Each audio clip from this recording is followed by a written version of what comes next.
जय महाराष्ट्र शेतकरी बांधव, पुन्हा एकदा एका नव्या व्हिडिओमध्ये तुमचं स्वागत आहे. तर शेतकरी बांधव, आता मागेल त्याला सोलर पंप योजनेअंतर्गत खूप साऱ्या शेतकरी बांधवांना हेंडर त्याच्यामध्ये हेंडर सिलेक्शन करायचे होते आणि खूप साऱ्या दिवसापासून खूप सारे शेतकरी बांधव त्याच्यामध्ये प्रत्यक्षित सुद्धा होते की कधी कंपन्या ऍड होतील आणि कधी त्याच्यामध्ये आपण कंपनी सिलेक्ट करू.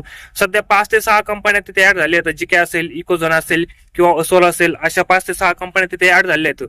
आणि ह्या कंपन्या ऍड होत असताना खूप साऱ्या शेतकरी बांधवांची तिथे फसवणूक सुद्धा त्याच्यामध्ये सुरू झाली आहे. नेमकं काय फसवणुकीचा प्रकार आहे, कशा पद्धतीने फसवणूक होते, हे टू जेड माहिती तुम्हाला या व्हिडिओमध्ये सांगण्याचा प्रयत्न करणार आहे. त्याच्यामुळे तुम्हाला व्हिडिओ शेवटपर्यंत बघायचा आहे. चॅनल तुम्ही जर पहिल्यांदा आला असाल तर चॅनलला नक्कीच सबस्क्राईब करा आणि व्हिडिओ मधली माहिती जर आवडली तर व्हिडिओला नक्की लाईक करा.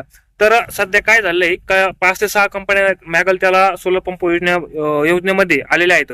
आणि ह्या कंपन्या आलेल्या असताना खूप सारे शेतकरी म्हणा चांगल्या चांगल्या कंपन्या तिथे निवडायची अपेक्षा आहे किंवा चांगल्या चांगल्या कंपन्या तिथे निवडायच्या आहेत.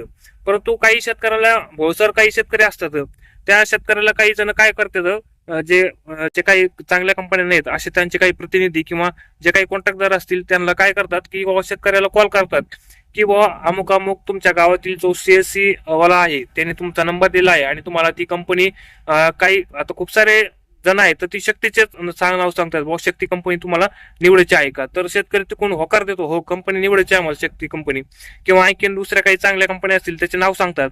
आणि शेतकऱ्याला विचारतात की बाबा तुम्हाला कंपनी तिथे निवडायची का. आणि शेतकऱ्याने जर होकार दिला तर मग तिथे सांगतात की तुम्हाला जे ओटीपी येईल तेवढा सांगा, तुमची जी काही कंपनी आहे ती कंपनी तिथे सिलेक्ट करून देईल, तिथे देतो. आणि तिथे त्याच्यानंतर ओटीपी सांगल्यानंतर तिथे भलती दुसरी तरी कोणची कंपनी तिथे ऍड करून तिथे घेतली जातात किंवा जी दुसरी कंपनी आहे ती दुसरी कंपनी तिथे सिलेक्शन करून घेतात.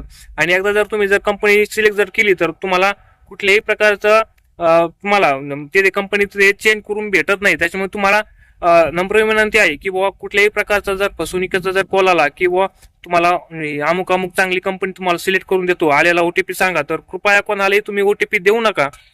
आणि जर तुम्हाला जर कंपनी जर सिलेक्शन करायची जर असेल तर आपल्या जवळच्या व्यक्तीकडे जाऊन ती कंपनी सिलेक्शन करून घ्या, किंवा आपल्या जवळच्या एखादा सीएससी वाला जर असेल तुमच्या गावातला, किंवा एखाद्याला जर कंपनी सिलेक्शन करता येत असेल, जाणकार जर असेल, तर तुम्ही स्वतः तिथे जाऊन स्वतः तुमच्या डोळ्याने बघून जी कंपनी तुम्हाला निवडायची आहे त्या कंपनी निवडली आहे की नाही एकदा चेक करून तरच ओटीपी तिथे तुम्हाला त्यांना द्यायचा आहे. तर अशा पद्धतीने फसवणुकीचा प्रकार चालू आहे.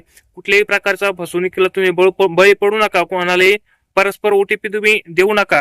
आणि एकदा जर तुम्ही जर कंपनी जर सिलेक्ट केली तर तुम्हाला लवकर ती तिथे बदलता येत नाही. त्याच्यामुळे तुम्हाला होता येतेपर्यंत तुम्हाला शक्यतो तुम्हीच ती कंपनी सिलेक्ट करण्याचा प्रयत्न करा. जर व्हिडिओ मधली माहिती जर आवडली तर व्हिडिओला नक्की लाईक करा, चॅनलला सबस्क्राईब करा. धन्यवाद.